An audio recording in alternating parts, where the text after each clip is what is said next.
Hello les fans, j'espère que vous allez bien. Bah voilà, nouvelle vidéo après une longue absence. Je sais, ça fait longtemps, mais si ce n'est pas déjà fait, je vous invite à regarder ma précédente vidéo où je vous explique tout et pourquoi j'étais aussi longtemps absent du web. Voilà. Alors je me trouve en Égypte actuellement, c'est un peu une grande première pour moi, c'est une découverte. Et oui, comme on dit, mieux vaut tard que jamais. Et ici, eh ben, en fait, on va passer certains sites au crible. Et aujourd'hui, inutile de vous dire où je me trouve.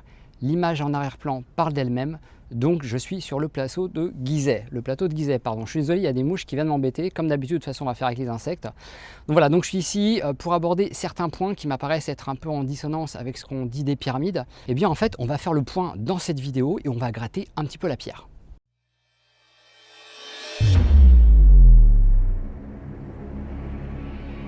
Je m'appelle Damian. Je parcours la planète pour vous emmener sur les sites archéologiques les plus énigmatiques. Ma mission est de vous faire découvrir des lieux insoupçonnés et de mettre en lumière certaines anomalies qui me laissent penser que l'histoire ne nous a pas tout dit. Y aurait-il eu une civilisation que notre chronologie ne mentionne pas? Possédait-elle une technologie et une connaissance supérieures aux nôtres? Ce n'est pas à moi de l'affirmer, mais à vous d'en juger.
Voilà, c'est parti pour ce tour d'Égypte avec l'immanquable grande pyramide que je n'ose pas vraiment appeler par son nom officiel, vraiment, tellement que j'ai du mal à accepter ce qu'on nous en a dit. Donc, on parle bien forcément de la pyramide de Khéops, mais avant d'aller plus loin et avant toute chose, j'aimerais vraiment faire un grand merci et un grand coucou aux copains et aux copines sur Tipeee qui n'ont jamais cessé de me soutenir et qui m'offrent un petit café tous les mois. Donc merci aussi à mes deux partenaires, Icaris Magazine et Esprit Tour qui propose des séjours initiatiques pour lesquels je vous mets le lien en descriptif. Alors, pour info, que les choses soient claires, je ne suis pas, mais alors pas du tout sponsorisé par Icaris et Esprit Tour et je ne touche pas un radis en mettant avant mes partenaires. Voilà, donc ça, c'est dit. Alors, pour la version officielle, pour la grande pyramide, donc la pyramide de Khéops, elle a été construite il y a 4600 ans environ, donc pendant le règne de Khéops, qui était le deuxième pharaon de la 4e dynastie. Et d'entrée de jeu, ce qui est marrant, c'est ce que tous les documents qu'on a sur la durée du règne de ce pharaon disent, et en fait tous ces documents se contredisent. Voilà. Vous allez voir que c'est un petit peu mal barré. Comme vous le savez, en fait, il aurait fallu supposément 20 ans pour construire la grande pyramide et on aurait acheminé des blocs de pierre depuis une carrière qui se trouve à 40 km d'ici. Et bien sûr, tout ce que vous voyez derrière moi aurait été taillé avec des outils en cuivre ou bien des outils en fer. On nous a dit aussi que cette pyramide aurait été le tombeau de Khéops et blablabla, et blablabla, et blablabla. Et en fait, ça fait des décennies et encore qu'on entend toujours les mêmes discours, les mêmes versions officielles, en réalité qui ne font pas vraiment avancer le débat et qui n'expliquent pas les centaines d'incohérences qui démontent le narratif des historiens. Alors moi personnellement, ce que j'adore avec la version officielle, c'est que Khéops, il va débuter son règne en moins 2589 et il se dit qu'il va bâtir une pyramide pour qu'elle soit son tombeau. Alors bon, Khéops déjà à la base il respirait pas vraiment l'optimisme quand on peut le voir. C'est un peu comme si vous rentrez dans dans le monde du travail et que le premier truc que vous disiez à vos banquiers, on va dire, ou votre assurance, eh bien, c'est de prendre finalement ou d'investir dans une assurance vie ou dans vos funérailles. Voilà. Enfin bon, pourquoi pas. En fait, Khéops, lui, il va régner pendant 20 ans et ça sans savoir quand il va mourir. C'est ça qu'il faut savoir. Et comme par enchantement, au bout de 20 ans de règne, jusqu'au moment où il meurt, eh bien, sa pyramide est terminée. Donc, c'est vraiment magique. Parce que le truc, c'est qu'en fait, s'il avait régné pendant 8 ans, ben du coup, comment ça se serait passé pour sa pyramide? Elle aurait été terminée en 8 ans, ou bien, par exemple, on aurait mis Khéops au frigo, on l'aurait momifié, et on aurait attendu 12 ans pour terminer son tombeau, pour le mettre dedans. Donc voilà, en fait, c'est ça qui est bizarre, c'est que le type arrive au pouvoir, il règne 20 ans et meurt, c'est-à-dire la durée pile poil 20 ans, qui va être la durée de la construction de sa soi-disant pyramide tombeau, construite pour accueillir sa dépouille. En réalité, ça ne tient pas vraiment debout, quoi. On est d'accord, quoi.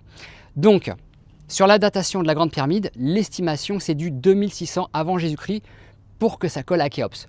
Sauf que, en 1972, on a retrouvé un petit artefact, donc une sorte de bout de cèdre, qui était dans le conduit de la dite chambre de la reine, et en fait qu'on a analysé au carbone 14 en 2020. Donc on l'a trouvé en 72 et on l'a analysé en 2020. Donc on a attendu quasiment 18 ans pour l'analyser, quoi. Alors pourquoi on l'a analysé en 2020? Mais c'est la grande question. Ce qui s'est passé, c'est que ce petit morceau de bois, de cèdre, a été remisé et oublié à l'université d'Aberdeen en Écosse, jusqu'à ce qu'on retombe dessus et qu'on se dise, bah tiens, et si finalement on l'analysait pour le dater, quoi. Alors petite parenthèse les friends, parce que c'est pas vraiment comme ça que les choses se sont passées. Pour comprendre, il faut remonter en 1872, au moment où l'archéologue Wyman Dixon faisait des fouilles dans la pyramide de Gizeh. Alors pour info, ce Wyman Dixon ne va pas trop vous parler, mais c'est impossible que vous soyez passé à côté de cet étrange artefact de granit qui semble avoir été carotté par une machine. Eh bien, cet artefact, c'est une des nombreuses petites pépites trouvées par Dixon lors de ses fouilles. Donc, pour la petite histoire, Dixon va trouver plusieurs objets dans la chambre de la reine ou dans un couloir adjacent, là aussi les versions varient. Mais bon, parmi ces objets, on trouve une boule de diorite. Vous savez, ce sont les petites boules là que les égyptologues essaient de nous vendre comme des outils, qui auraient servi aux Égyptiens à tailler ce type de statue. Bref, Dixon trouve également une sorte de crochet en bronze et un morceau de cèdre provenant supposément d'un outil. Alors, le morceau de cèdre est cassé en plusieurs petits morceaux et Dixon les range dans une boîte à cigares. Boîte à cigares que la fille de Dixon va plus tard faire don à l'université d'Aberdeen qui se trouve en Écosse. Les décennies passent et on arrive en 1949, année de la première utilisation du carbone 14 pour dater les objets organiques. Et là forcément, tout le monde se dit que ça serait peut-être pas mal de passer le morceau de cèdre de Dixon au carbone 14. Et sauf que là, impossible de remettre la main sur la relique du feu Dixon, car la boîte à cigares qui contient le morceau de cèdre, a disparu. Il faut attendre 2020, soit 148 années après la découverte, pour qu'enfin la boîte à cigares refasse surface. Abir Eladani, une employée de l'université, tombe par hasard dessus, et là, la science prend le relais. Le morceau de cèdre peut enfin être étudié et la datation finit par tomber. Et là, ce qui se passe, devinez quoi, c'est que quand on l'a daté, on est plutôt sur du 3341 à 3094 avant Jésus-Christ, donc entre 500 et 800 ans avant Khéops. Donc ça commence un petit peu à être tendu au niveau de la datation officielle, vous voyez. Alors petite parenthèse, pour le cèdre, les friends, officiellement le cèdre n'a jamais poussé en Égypte. Naturellement, il n'y en avait pas. Il a fallu donc l'importer soit du Liban ou soit l'importer de Syrie. Et ce qu'on sait, c'est que de toute façon, les Égyptiens, par défaut, importaient du cèdre pour la construction, pour la menuiserie, etc. Donc ce morceau de cèdre, daté à 5366 ans à ce jour, n'était pas originaire d'Égypte. Donc ça, on le sait, quoi. Alors après, attention, il y a une autre hypothèse, c'est que ce morceau de cèdre, il pourrait avoir fait partie d'un outil fabriqué il y a plusieurs siècles, donc avant la construction de la Grande Pyramide. Vous voyez ce que je veux dire? Donc je m'explique. C'est pas parce qu'on trouve un objet qui est daté de 5400 ans dans la pyramide que forcément ça détermine l'âge de la pyramide. Si demain, par exemple, je récupère un outil en cèdre qui a appartenu à mon arrière-arrière-grand-père et que je m'en sers pour construire ma maison, ça ne veut pas dire que ma maison a été construite à l'époque de mon aïeul. Vous voyez ce que je veux dire? Donc en fait, il faut que ça marche dans les deux sens aussi, il faut être honnête. Ok, mais si justement on est honnête les friends, il faut aussi se remémorer les outils dont on a hérité de nos parents et de nos grands-parents et de voir à quel point ils sont complètement rouillés et érodés par le temps. Et ça, c'est sur 1 ou 2 générations maximum.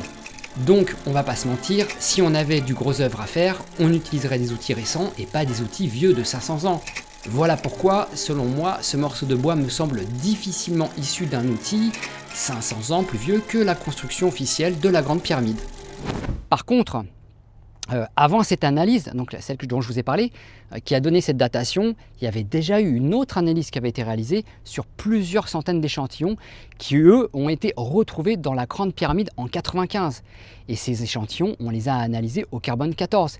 Et là, par contre, on serait sur du 2800 avant Jésus-Christ. Donc, de toute façon, que ce soit avec la datation faite en 95 ou la dernière datation qui a été faite en 2020, en fait, le résultat, c'est le même. Bye bye Khéops. La pyramide, elle est antérieure de 200 voire de 800 ans au règne de Khéops. Et ça, c'est juste sans aller chercher une antériorité de plusieurs milliers d'années. Là, c'est juste qu'on a 2 petites analyses qui sont très simples, qui mettent finalement le sum dans le narratif officiel. Donc non, la Grande Pyramide de Khéops n'est pas la pyramide de Khéops, et la Grande Pyramide est au minimum âgée de 200 ans avant Khéops. Et si on est un petit peu conspi, voilà, elle est âgée au minimum de 800 ans avant Khéops. Ce qui prouve, comme je le dis souvent, qu'on est probablement sur un site de réemploi. Alors un site de réemploi, qu'est-ce que c'est? Pour ceux qui n'ont jamais entendu parler de ça, en fait c'est quand on a un monument qui se trouvait là, il y a de cela bien longtemps, et qui a été occupé ou réinvesti par différentes cultures, donc différents courants civilisationnels, et dont on va attribuer l'appartenance à la dernière civilisation connue. Donc celle qui aura laissé des traces mesurables au carbone 14, notamment avec des artefacts, des céramiques, etc. Est-ce que vous me suivez? Donc là, il s'agit vraiment de la période identifiée durant le règne de Khéops, qui, comme on vient de le dire, n'a strictement rien à voir avec la Grande Pyramide. Alors, ce que ne disent pas les égyptologues, mais qui est étudié et rapporté par d'autres spécialistes et des chercheurs totalement indépendants, comme pas mal que je connais, je précise, donc là, attention, je m'adresse aux novices, pas à vous les friends qui me suivez depuis longtemps et qui vous intéressez à tous ces sujets. Donc je précise que ce que n'étudient pas les égyptologues, en fait, ce sont les liens cosmologiques entre les sites ici et les étoiles, que ce soit les pyramides, que ce soit le Sphinx, etc.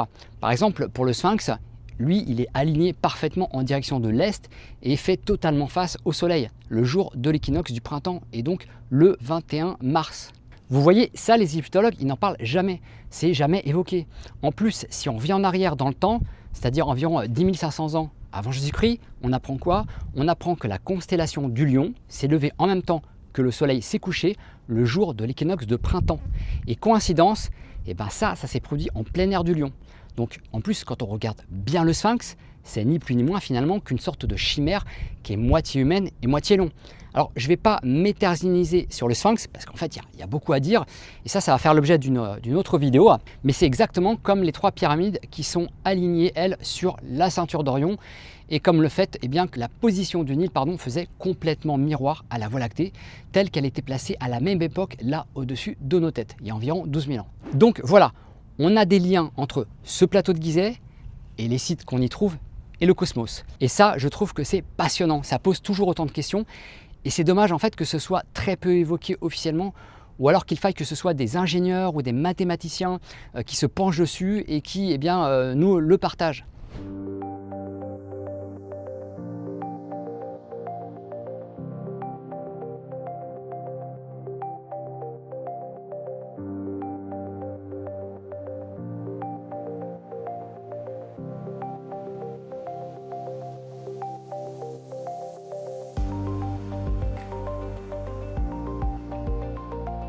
Moi j'ai une question en fait, c'est pourquoi et comment? Pourquoi et comment ça? Ça, cette pierre là, ce truc énorme, pourquoi on l'a monté là? Et comment on l'a monté là? Dans quel but? Est-ce que ça a été fait par, on va dire, les chercheurs ici, quand ils ont fait les fouilles, ils ont décidé de monter le rocher là parce qu'ils avaient un autre affaire? Ou est-ce que c'était comme ça par défaut quoi? On a posé ce rocher comme si, tout simplement on pouvait le faire et que c'était pas... Comme si on avait voulu le mettre de côté, vous voyez ce que je veux dire, le ranger, faire de la place, un peu comme ce qu'on trouve à MP en Inde. Voilà. Il n'y a aucune raison pour qu'il soit monté là, ce rocher, et pourtant il est dessus. C'est un rocher qui doit faire au bas mot au moins 20 tonnes, quoi. Si ce n'est pas plus. Qu'on m'explique, je ne comprends pas. Voilà les friends, on a une autre dinguerie. Voilà. Alors moi pareil, hein, je découvre, hein. Encore une fois je découvre, je précise. Là c'est vraiment l'allée qui mène du Sphinx à la pyramide. En face, hein, regardez, il y a des sortes de dalles énormes au sol. Elles font à peu près 7-8 mètres de longueur, comme vous pouvez le voir. Alors après, pour une largeur d'environ 1,50 m. Hein. Et alors par contre, la profondeur, j'ai aucune idée à combien ça descend. Mais là franchement, si on est sur des pavés, des rochers pavés comme ça, des mégalithes pavés de 1 mètre de profondeur, je vous laisse faire le calcul hein, sur la taille. Donc on est sur un... Je crois que c'est du granit, si je ne dis pas de bêtises, ou peut-être du grès, j'arrive pas à voir. Je pense que c'est du grès. Ben voilà, faites le calcul. Hein. Tant c'était du grès en mètre cube. Regardez en fait la taille de ces dalles. Si on imagine vraiment qu'elles font une certaine profondeur, moi je vois pas trop la profondeur là, ça s'arrête ici. Voilà, on voit pas plus que ça. Mais je n'ose pas imaginer si l'épaisseur, on va dire, est de 1 mètre ou un peu moins ou un peu plus, la taille de ces dalles et la manière, les moyens qui ont été utilisés pour les amener ici. Hallucinant. Alors, bien entendu, il y a toujours cette polémique autour des vrais bâtisseurs de l'ancienne Égypte. Je ne parle pas des rois durant les dynasties qui ont été identifiés très clairement sur les cartouches ou dans les temples. Là, je parle de ceux qui sont en lien avec des constructions où on a retrouvé zéro info, zéro cartouche, comme eh bien, dans la Grande Pyramide ou bien comme sur le Sphinx. Donc, c'est un peu la même chose pour Teotihuacan avec ces pyramides qu'on a attribuées aux Aztèques, mais qui sont en réalité, je le dis et sans hésitation, bien plus anciennes et d'origine toltèque. D'ailleurs, je vous invite à aller voir ma conférence sur Nura TV que j'avais fait donc sur les Toltèques. Si le sujet vous intéresse, bien sûr, et si on accepte l'idée que la Grande Pyramide et le Sphinx ne sont pas attribués à Képhren ni à Khéops, et donc bien que ces constructions seraient bien plus anciennes que la datation officielle des 4500 ans. Alors, ce qu'on retient surtout ici aussi, eh bien, c'est que certains sites comme cela ont été construits précisément pour s'aligner avec les équinoxes et les solstices, tout comme des centaines de sites à travers le monde, voire des milliers, que ce soit des sites mégalithiques comme des dolmens, comme des cromlechs, etc., ou que ce soit des sites majestueux comme Sacsayhuaman au Pérou, ou alors Tiwanaku en Bolivie, eh bien, tous ces sites ont été construits à la base pour s'aligner à des phénomènes récurrents cosmologiques.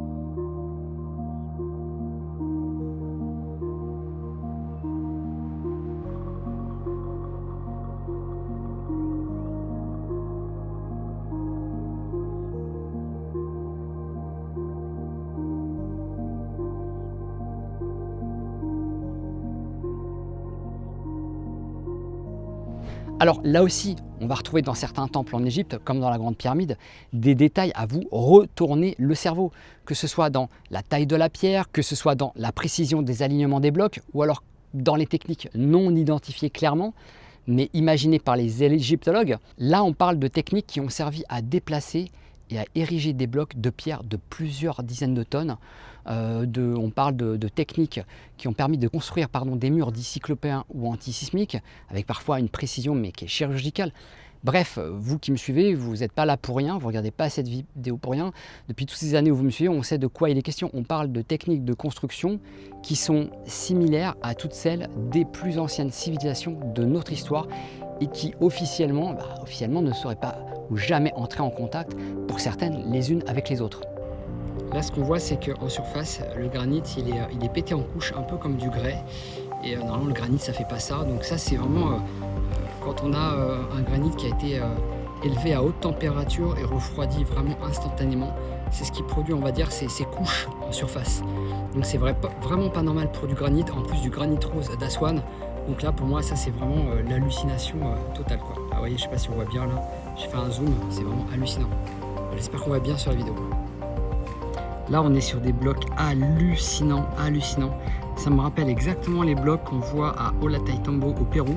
On est sur du même gabarit, des blocs qui doivent faire 5-6 mètres de long sur plus d'1 mètre de hauteur et de profondeur. Donc là, on est sur des blocs au moins de 20 tonnes, quoi. Au moins 20 tonnes, quoi.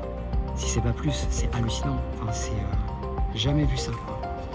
À part à Ollantaytambo, jamais vu des blocs aussi gros. On les voit pas aussi clairement sur la pyramide de Khéops. Il y en a, mais là, franchement, on les apprécie vraiment. C'est hallucinant, là, ces blocs-là. Ces blocs, c'est un truc de fou. Là, ce qu'on voit, en fait, ça m'évoque un peu du corail. Je sais pas si ça vous fait cet effet aussi à vous les friends qui regardez cette vidéo, mais ça rappelle en fait tout simplement le corail marin, quoi. Alors je sais pas si c'est un effet de détérioration ou d'érosion naturelle, c'est pas partout, c'est juste à certains endroits. Alors voilà, bien sûr, vous avez peut-être déjà vu ça sur d'autres vidéos, je vous apprends peut-être rien pour certains, donc on est sympa dans les commentaires, mais en tous les cas, moi ça m'évoque vachement du corail, et on voit pas le même effet, bien sûr, en bas, à d'autres endroits, quoi. Vraiment ici, quoi. Ça me rappelle un peu la matière des sortes de cocons qu'on trouve en Bolivie, sur le plateau bolivien dont je vous ai parlé lors de mon live de l'année dernière. Alors je vous mets quelques vidéos on va dire en illustration, mais vous voyez, pour moi, c'est vraiment, on est sur un effet corail, quoi. C'est hallucinant, hallucinant. Et je sais pas. Donc si vous avez la réponse, je veux bien que vous me disiez en commentaire ce que vous en pensez. Alors on parle en Égypte aussi d'un mystère préhistorique antédiluvien. Voilà, on parle d'ici d'une présence d'un socle culturel et historique qui cache une ou plusieurs civilisations qu'on n'aurait pas identifiées clairement et qui auraient été présentes bien avant l'avènement officiel de l'art, bien avant l'avènement officiel des mathématiques, etc. Par exemple, on peut se pencher sur les études archéogénétiques qui ont été menées sur des ossements et qui ont été découverts au nord de l'Afrique et qui, eux, on va dire, ont mis à jour une découverte très très curieuse, c'est-à-dire en fait qu'on a découvert une ascendance archaïque ou plutôt une lignée génétique avec l'homme de Denisovan qui n'a lui jamais été censé être présent là où on l'a trouvé. Et idem, on a identifié aussi des marqueurs génétiques inconnus d'une population qui aurait vécu ici bien avant l'émergence des différentes dynasties d'Égypte. Et là, donc question, est-ce qu'il y aurait un lien entre ces découvertes et le plateau de Gizeh? Est-ce que, on va dire, certaines connaissances que possédait l'homme de Denisovan auraient pu être transmises au premier peuple d'Égypte? Donc voilà, les questions sont posées. Moi, personnellement, j'affirme rien. N'importe comment, je pense que ici aussi, on a cette civilisation, cette grande inconnue que j'ai pistée durant ces 10 dernières années, qui a été présente sur le continent africain, ici, sur le plateau de Gizeh, mais qu'on a retrouvé également sur le continent américain, comme on a pu le voir chez les Mayas, où on retrouve des cercles mégalithiques et des dolmens. Voilà. Donc je sais que je ne suis pas le seul à penser ça, je sais que vous qui regardez cette vidéo, c'est aussi la recherche de toute une vie. Je pense que vous êtes un peu d'accord avec moi sur ce point. Alors concernant les découvertes ici autour de la Grande Pyramide, je crois, sans me tromper, qu'une fois tous les 3-4 ans, on nous annonce un scoop énorme, une découverte qui va tout changer, etc. Donc rappelez-vous, en 2016, il y a eu la mission Scan Pyramide qui a découvert un petit tunnel de 9 mètres. Après, ils ont découvert une cavité sans ouverture, donc pas loin de la chambre du pharaon. Alors ça, c'était une découverte, ce sont des découvertes qui ont été validées par des rapports officiels, donc confirmés par des scientifiques. Et puis là, cette année, vous avez entendu parler de cette annonce hallucinante, cette découverte sous le plateau, enfin cette soi-disant découverte bien sûr, qui elle par contre n'a pas du tout été validée par la science, je le précise. Donc on parle de quoi? Eh bien on parle de tunnels, on parle de structures artificielles de puits sur plusieurs niveaux, tout ça identifié clairement avec une technologie radar SAR, comme ils appellent ça, ou SAR, je ne sais pas comment on dit. Alors juste entre parenthèses, les ondes électromagnétiques, oui parce que je me suis quand même renseigné, les ondes électromagnétiques d'un radar SAR ne permettent pas officiellement de pénétrer assez profondément les corps solides. C'est pas moi qui le dis, ce sont les 2 Italiens qui ont fait la découverte.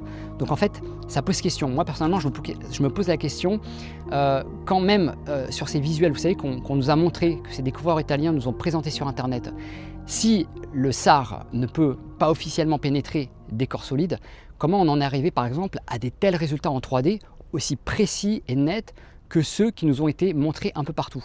Moi ça c'est la question que je me pose, quoi. Alors les découvertes à Gizeh, dans et sous les pyramides, vous verrez dans quelques années, je suis sûr qu'on en aura encore des nouvelles. En fait, ça finira jamais.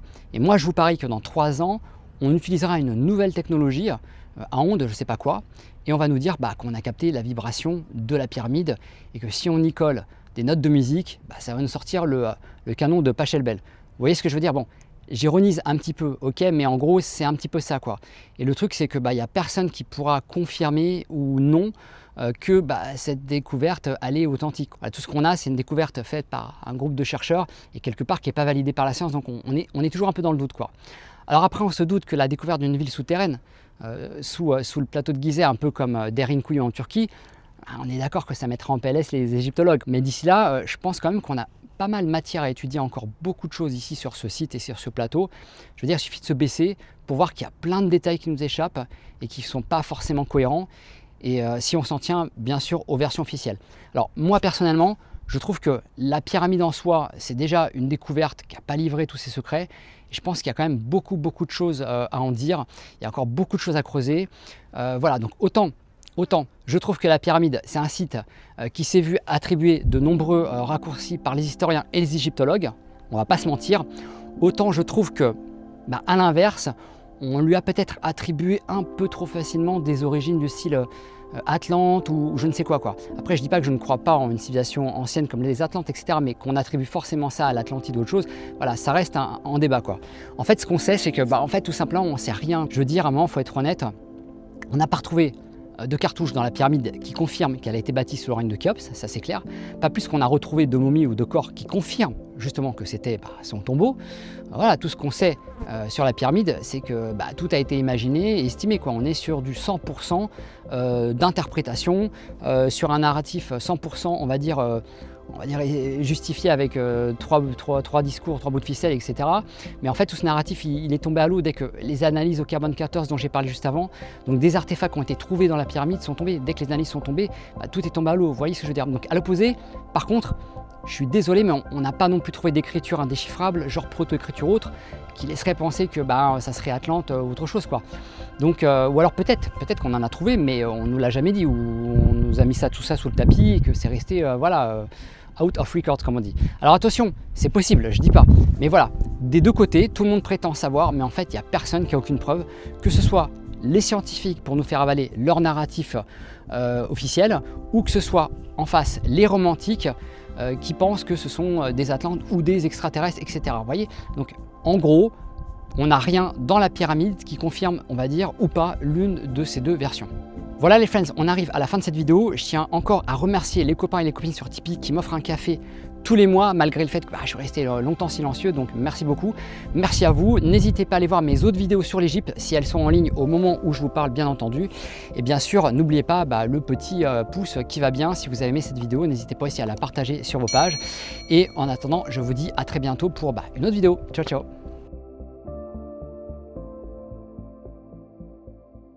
Et n'oubliez pas les friends que je vous emmène en Inde du 8 au 21 février 2026. On visitera Delhi, on ira au Taj Mahal, à Bodh Gaya, aux grottes de Barabar. On ira aussi à MP, à Erebenakal, aux grottes de Ellora et d'Ajanta. Bref, il y aura plein d'autres sites encore. L'Inde, c'est un voyage inoubliable à ne pas louper et ne tardez pas car il reste seulement quelques places.